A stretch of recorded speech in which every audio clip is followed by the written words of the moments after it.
여러분 반갑습니다. 정신역동 모델에 대해서 강의를 진행을 하도록 하겠습니다.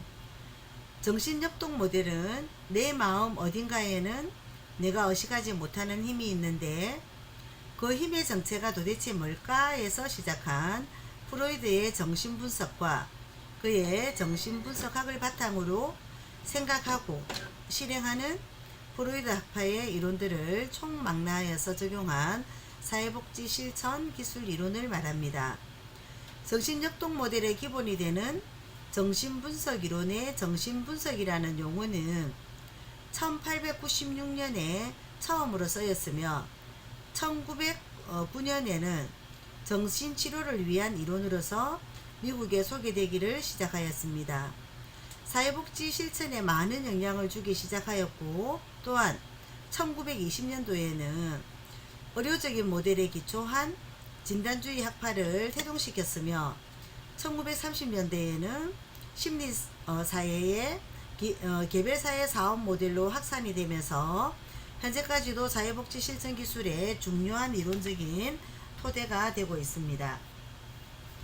그래서 정신역동 모델의 등장 배경, 그리고 이론적인 배경, 그리고 기본 개념, 개인 목표와 과정, 그리고 개인 기법까지 한번 알아보도록 하겠습니다. 자, 등장 배경입니다. 등장 배경은 정신역동은 정신역학, 정신분석이라고도 하며 프로이드와 그의 동료 제자들이 학문적인 업적에 기반을 두고 있어서 프로이드 심리학이라고도 합니다. 심리치료의 새로운 지평을 제공한 프로이드의 정신분석 이론을 성격 발달에 대한 모델인 동시에 인간의 본성에 대한 철학이며 정신치료의 한 방법입니다. 정신역동 모델은 정신의학, 심리학 등 다양한 인문, 사회과학 분야에 영향력을 미쳐왔지만 프라이드가 주장한 인간을 기계론적, 본능적으로 취급하는 것에 대하여 인반주의 학파나 행동주의 학파에 의해서 논쟁이 계속되어 왔었습니다. 오늘날 정신역동 모델은 가족을 대상으로 정신분석적인 치료를 하는 것이며 체계적 가족치료에 정신분석적 통찰과 개입을 선택적으로 치료하는 것으로서 정신의학 분야에 많이 적용하고 있습니다. 초기 사회복지 실천, 특히 개별 사회 사업의 이론적인 기초를 형성하는 데 있어서도 프로이드의 이론은 막대한 영향을 미쳤으며 사회복지사가 전문직으로 발돋움하는 데 큰 역할을 하였습니다. 그러나 인간과 환경이라는 사회복지의 고유한 이중 초점에서 벗어나서 인간의 정신 내적 형상에 집중하게 하였고 기계론적이면서 결과론적인 인간관을 가지고 있어서 사회복지사의 정체성에 대한 의문이 계속 제기되어 왔습니다. 자, 이론적인 배경입니다. 정신역동 모델은 의식과 구성요소로 사고, 그리고 소원, 혹은 행위와 같은 현재의 심리활동과 과거의 경험 사이에 원인적인 관계가 있다는 이론적인 기초 위에 형성된 심리과학입니다. 인간에 대한 정신역동 모델의 관점은 인간이 행동을 하거나 생각을 하거나 느끼는 모든 것에는 의미와 목적이 있고 결정되어 있다는 정신결정론입니다. 즉 실현이나 실수, 몸짓조차도 개인의 경험에 근거를 둔 의미와 특별한 기원이 있다라는 것입니다. 또한 프로이드는 인간의 행동이 비합리적이고 무의식적인 힘, 그리고 생물학적 욕구와 충동, 그리고 생후 초기 6년 동안의 생활 경험에 의해서 결정된다고 하였습니다. 프로이드는 자유연상법으로 무의식 세계를 연구하여서 성격 이론을 수립을 하였고 행동을 유발하는 과정을 설명하였으며 인간의 두 가지 근본적인 충동, 즉 성과 공격성을 강조를 하였습니다. 프로이드 이론은 인간의 본성에 관한 다음과 같은 기본 과정에 기초를 하고 있습니다. 한번 살펴보도록 하겠습니다. 여러분 책으로는 44페이지이며 파워포인트 한번 봐주시기 바랍니다. 자, 인간의 본성의 기본 과정으로서는 첫 번째는 결정론, 두 번째는 비합리성, 세 번째는 전체주의, 네 번째는 유전론, 다섯 번째는 불변성, 여섯 번째는 주관성, 일곱 번째는 발생성, 여덟 번째는 형평성, 아홉 번째는 가치성. 자, 오렌지빛 박스 안에 들어있는 글자를 보시면 되겠습니다. 그러면 주요 내용을 살펴보면 결정론은 인간의 모든 면은 법칙의 지배를 받고 있으며 강력한 본능적인 힘, 특히 성과 공격 본능에 의해서 결정이 된다라고 보았습니다. 그리고 비합리성에 대한 내용은 인간은 근본적으로 비합리적이다. 그리고 전체주의의 주요 내용으로서는 성격을 이루고 있는 세 가지의 기본 구조, 이드, 에고, 슈퍼에고의 역동적인 상호작용으로서 인간의 행동을 이해할 수 있다라고 보았습니다. 유전론에 대한 주요 내용으로서는 인간의 존재는 내적인 생물학적 유전 요인의 결과이며 불변성으로서는 각 개인의 기본 성격 구조는 어린 시절에 형성이 되어서 성인이 되어서도 변하지 않고 계속된다라는 것입니다. 불변성으로 만약 바라본다면 어떻게 보면 우리가 성격이 정말 변하지 않는다라고 프로이드는 본 것 같아요. 그리고 주관성입니다. 주관성의 주요 내용으로서는 인간은 주관적인 느낌, 감정, 지각, 어미와 같은 세계에 살고 있는 존재이다. 그리고 발생성입니다. 인간의 행동의 모든 원인의 소재는 이드와 본능으로부터 나오는 에너지에 있다라고 하였습니다. 자, 모든 인간 행동은 형평성을 살펴보면 모든 인간 행동은 불유쾌한 육체적인 긴장에 의해서 발생되는 흥분을 감소시키는 방향으로 조정이 된다라고 하였습니다. 자, 그리고 가치성입니다. 가치성의 주요 내용으로서는 인간의 본성은 과학적 노력으로도 이해할 수 없다라고 하였습니다. 자, 여러분들 프로이드의 인간 본성 기본 과정에 대해서 9가지를 살펴보았는데 9가지가 조금 이해가 되셨는지 모르겠습니다. 자, 다시 본다면 결정론, 비합리성, 전체주의, 유전론, 불변성, 주관성, 발생성, 형평성, 가치성입니다. 자, 그러면 자, 다음 페이지입니다. 책으로는 45페이지입니다. 지형학적인 관점에 대해서 한번 살펴보도록 하겠습니다. 프로이드는 인간의 마음을 사고, 생각하고, 감정, 느끼고, 본능, 충동, 갈등, 동기로 채워져 있다고 주장을 하였으며 대부분은 무의식 혹은 전의식에 위치한다고 하였습니다. 전의식은 의식의 영역으로 쉽게 바꿀 수 있지만 무의식은 의식의 영역으로 쉽게 바뀌지 않는다고 하였습니다. 프로이드가 주장한 의식, 전의식, 무의식 수준인 지형학적 관점의 주요 내용은 다음과 같습니다. 자, 의식이란 자신에게 주의를 기울이는 그 순간에 알아차릴 수 있는 경험과 감각을 뜻합니다. 보고, 듣고, 만지는 등 여러 가지에 대해서 감각을 인식을 하고 슬픔과 고통 같은 것을 쉽게 알아차릴 수 있는 정신생활의 영역, 깨어있을 때 작용하는 영역입니다. 그렇다면 전의식을 살펴보면 전의식이란 의식의 부분은 아니지만 조금만 노력하면 의식될 수 있는 이용 가능한 기억의 정신체계입니다. 즉 과거의 사실을 기억하려고 회상을 하면 의식 속으로 떠올릴 수 있는 생각이나 감정을 포함합니다. 의식과 무의식의 중간 지점에 있으면서 두 가지의 교량 역할을 하며 흔히 이용이 가능한 기억이라고도 말을 합니다. 그러면 또 무의식에 대해서도 한번 살펴보도록 하겠습니다. 무의식은 정신 내용의 대부분에 해당이 되며 인간 행동의 동기가 됩니다. 무의식은 정신의 가장 깊은 곳에 위치해 있으며 우리가 자각하지 못하는 경험과 기억으로 구성이 됩니다. 프로이드는 무의식을 정신분석에 초점이 되는 부분이며 인간의 행동을 결정하는 원인이지만 우리가 인식하거나 직접 확인할 수는 없다고 강조를 하였습니다. 주로 원초화와 초자아로 구성이 되어 있으며 인간의 이해 및 심리 치료에 관건이 되는 중요한 정신 체계입니다. 네, 그리고 조금 전에 우리가 지형학적 관점을 살펴보았습니다.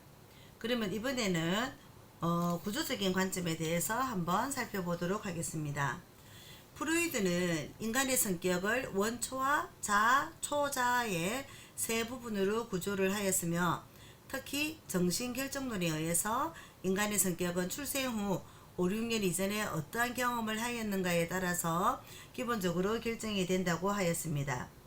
그래서 한번 원초화에 대해서 한번 살펴보도록 하겠습니다. 자, 원초화의 이드라는 단어는 라틴어 이트에서 유래를 하였습니다. 원초화는 태어날 때부터 모든 인간에게 존재를 하며 인간의 무의식적이고 비이성적이며 이기적인 본능적 욕구들이 자리하고 있는 곳으로서 고통은 최소화시키고 쾌락은 최대화하려는 속성을 지니고 있습니다. 또한 참을성 없이 즉각적인 만족을 구하고자 하며 현실 상황을 고려하지 않고 본능에 따라서 움직이는 1차적인 원리로 정의가 됩니다. 원초화는 성격의 기초가 되는 기본 욕구와 충동을 대표합니다. 그래서 표를 살펴보면 원초화는 무의식 안에 감추어진 1차적 정신의 힘으로서 성격의 기초가 되는 기본 욕구와 충동을 대표하고 인간이 생존하는 데 필요한 모든 본능이며 쾌락의 원리에 따르는 생득적, 생물학적 반사 및 충동과 본능을 포함합니다. 즉 원초화는 본능적인 욕구를 충족시키는 데 있어서 비논리적이고 맹목적으로 작용을 하며 현실 세계의 상황은 고려하지 않습니다. 쾌락의 원칙 또는 쾌락 마이너스 고통의 원칙에 따르며 1차 과정적인 사고를 합니다. 자, 책 46페이지입니다. 자, 아래 페이지 한번 보도록 하겠습니다. 자, 자아입니다. 자아는 원초화와 초자아를 중지하는 성격의 조정자로서 생후 1, 2세경에 출발을 합니다.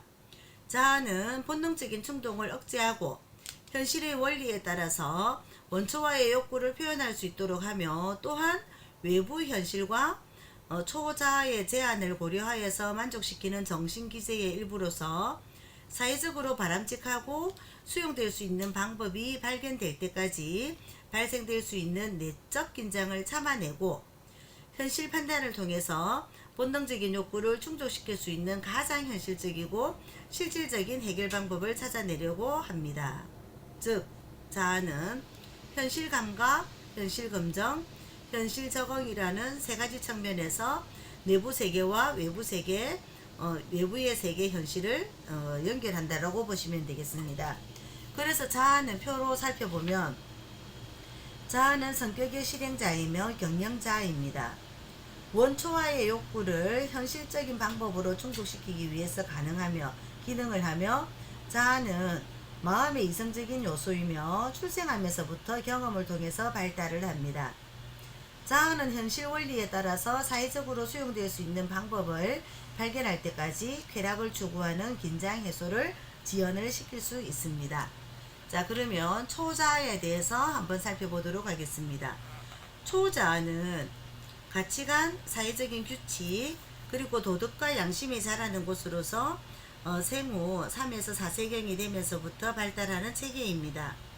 사회의 규범과 행동 기준이 내면화된 형태로 나타나며 쾌락보다는 완벽을, 현실보다는 이상을 추구하며 도덕 원리를 따르게 됩니다. 초자아는 사회가 용납하지 않는 원초화의 성적, 공격적인 충동을 억제하며 현실적 목표를 도덕적인 목표로 전환하도록 자아를 설득하고 이상과 완벽을 추구하는 기능을 가지고 있습니다. 초자아는 인간이 선천적으로 가지고 태어나는 것이 아니기 때문에 부모나 교사와의 상호작용을 통하여 동일시하면서 발달을 하게 됩니다. 그래서 표를 살펴보면 초자아는 성격의 도덕적인 무기이며 현실보다는 이상을, 쾌락보다는 완성을 위해서 작용을 합니다. 3세에서 5세경 발달을 하며 부모가 아이에게 전달하는 사회의 가치와 관습을 말합니다. 초자아는 자아로부터 발달하게 되는데 주요 기능은 옳고 그른 것을 결정하는 일이며 정신구조의 최고 단계로서 흔히 양심이라고도 합니다. 초자아는 자아 이상과 양심이라는 두 개의 하위 체계로 구성이 되는데, 자아 이상은 부모가 도덕적으로 바람직한 것이라고 간주하는 것으로서 부모의 칭찬에 의해서 형성이 되는 부분이며, 이에 반해 양심은 부모가 도덕적으로 나쁘다고 간주하는 것으로서 부모의 처벌에 의해서 형성이 됩니다.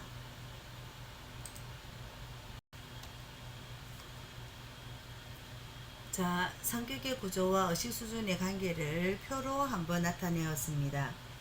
책 페이지 47페이지 그림 2-1 성격 구조와 의식 수준의 관계 표를 보시면 될 것 같습니다.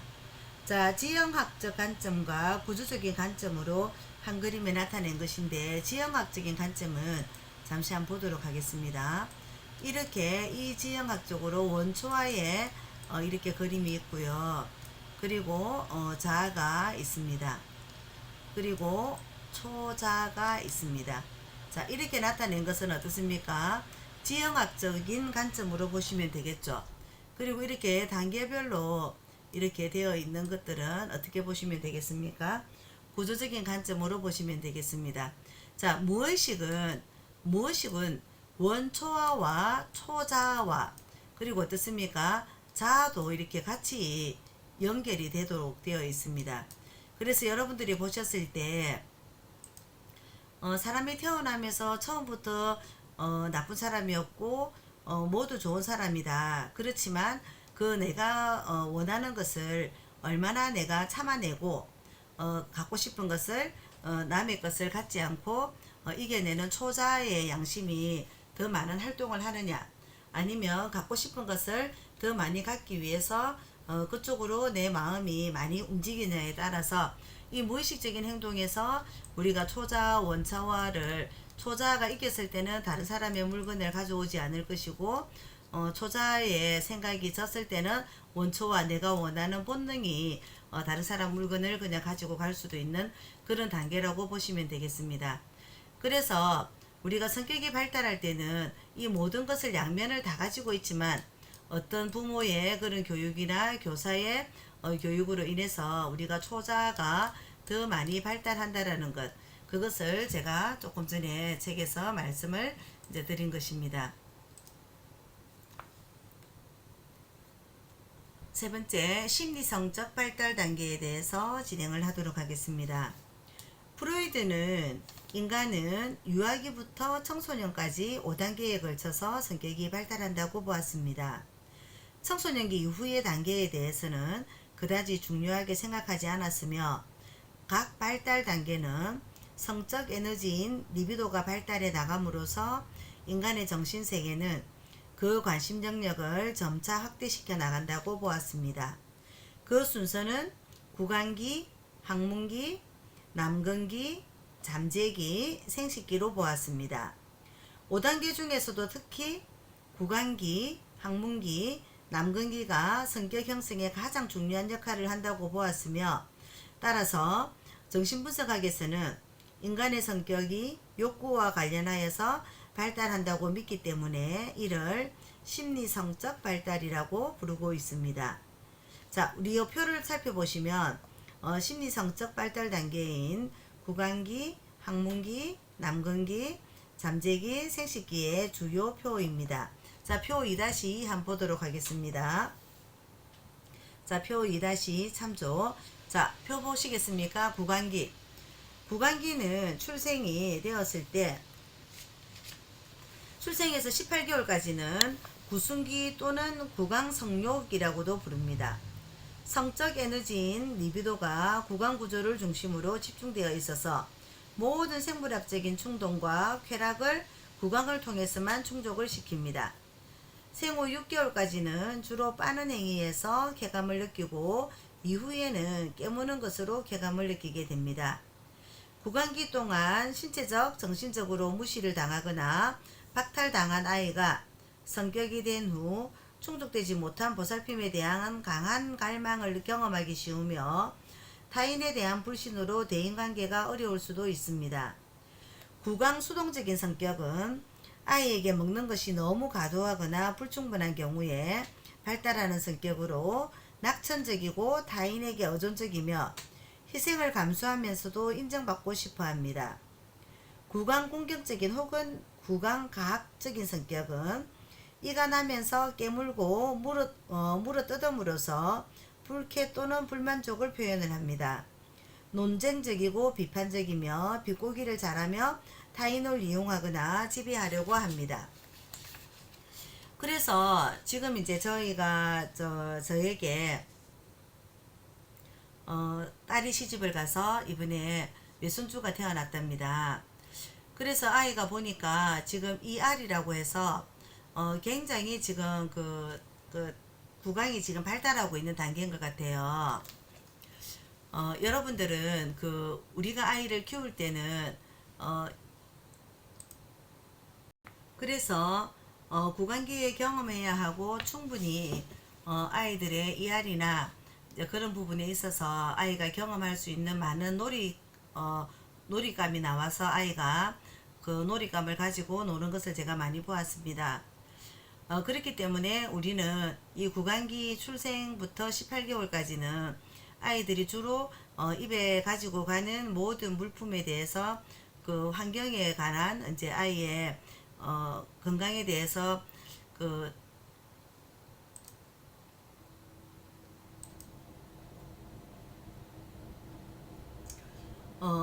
구강기는 주로 리비도가 입술이나 혀에 집중이 되어 있어서 입과 그 주변을 자극하는 데 만족과 즐거움을 느끼고 빨고 깨물고 삼킴음으로써 충동적이고 적극적인 쾌감을 얻는 시기입니다. 이 시기에 유아는 생존을 위해서 전적으로 타인에게 의존을 하는데 구강은 배고픔과 쾌감을 만족시키는 신체의 일부가 됩니다. 또한 이 시기에 고착된 성인이 심리적인 갈등에 처하게 되면 퇴행을 하여서 음식에 집착을 하거나 연필과 같은 사물을 물어뜯거나 구강기적인 쾌감을 위해서 흡연이나 음주에 몰두하는 행동을 보이게도 된답니다. 그래서 이 구강기 시기에 아동을 양육하는 가정에서는 아이의 특성에 맞는 놀이기구를 많이 아이에게 접할 수 있는 그런 기회를 주는 것도 필요하겠습니다. 항문기입니다. 항문기는 리비도가 항문 및 직장 부근으로 집중되는 시기를 항문기라 하였으며 이 시기에 유아는 대소변의 배출이나 보유에서 만족을 얻습니다. 대소변을 참았다가 배설하는 것은 처음에는 쾌락을 지연을 시키지만 나중에는 상당한 만족을 갖게 되는데 배변 훈련이 시작이 되면서 유아는 원초와의 욕구와 부모의 통제 사이에서 갈등을 겪게 됩니다. 항문기 동안 적절한 배변 훈련이 이루어지지 않으면 고착 행동으로서 결벽증적인 성격과 인색한 태도를 형성하게 됩니다.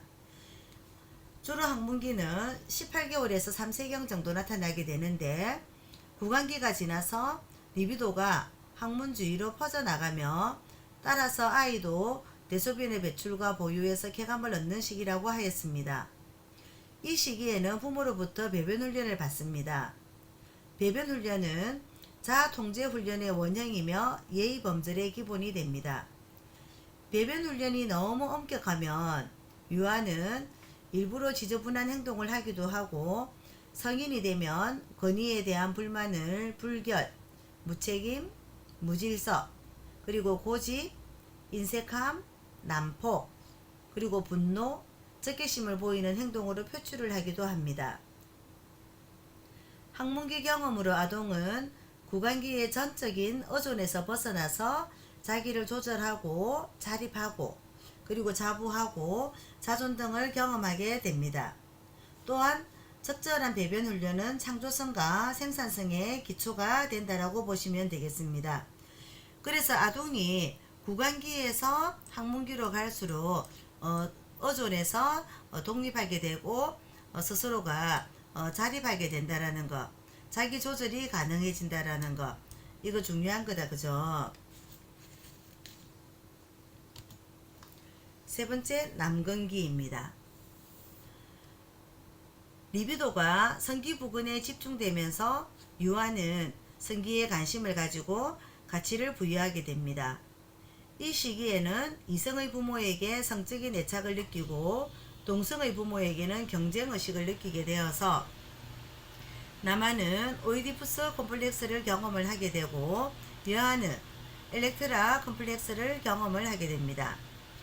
오이디푸스 콤플렉스는 어머니의 애정을 독점하려는 남자아이가 아버지에게 경쟁심이나 적대감, 분노, 두려움, 존경심, 애정 등 복잡한 심정 속에서 경험하는 갈등을 말하며 남자아이의 오이디푸스 콤플렉스에 대응하는 여자아이의 갈등은 엘렉트라 콤플렉스입니다.